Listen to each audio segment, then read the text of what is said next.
Assalomu alaykum. Men bugun Gentra mashinasini olib kelganmiz.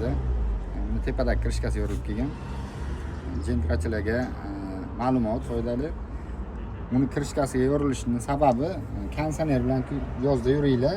Konditsioner uchun bitta doполнительный ventilator bo'lishi kerak. Doполнительный ventilator qo'yilmaganligi uchun mashina ko'proq qiziydi. Qiziganning sababidan tepadagi krishka yoriladi. Keyin bunaqa yomon antifriz solinmaydi. Yomon antifriz ham rangi chiqib qoladi. Iloji boricha koreyskiy jam antifriz solasizlar, sistemani yuvib, u ham anchagina foyda qiladi, tezlikka qizimaydi.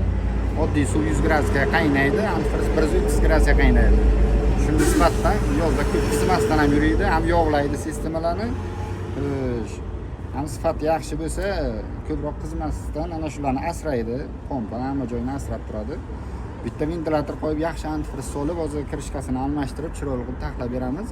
Kimga shunaqa xizmatlar kerak bo'lsa, Avtoservis 505 ta xizmatda biza kelaverasizlar, mashina bozorining yonida. Ana olib qolgan mashinamizni chiroyli qilib bitirdik, ana krishkalarni ham almashtirdik. Zavodskoyda ochyapmiz, germetika, chalma qilib tashlamaymiz. Ana bu antifrizdan solib beramiz, ana jam antifrizimiz. Bu reklama emas, lekin 10-15 yildan beri shu antifrizdan solib beramiz. Romatdan xarob qilmagan. Ventilatorlarni ham mana chiroyli qilib qo'yib berdik. Boshqalardan ham premium qilib ulaganimiz yo'q. Ana bu yerdan stekerlik qilib ulamiz, steker bilan o'chib yopiladi. Keyin mana bu yerda mana kabelni ustidan olib o'tmaydi. Bu qizib kuyishi mumkin. Ko'pchilik shunday ustidan anshadan premium olib o'tar ekan. Biz Zavodskoyda mana ishlarni chiroyli qilib bitirib berdik. Kimga shunaqa chiroyli xizmatlar kerak bo'lsa, mana shu Avtoservis 505 ta kelasizlar. Agar ma'lumotlarimiz yoqadigan bo'lsa, fikrlaringizni bildirib, like chani qizartirib qo'yasizlar. Rahmat hammaga.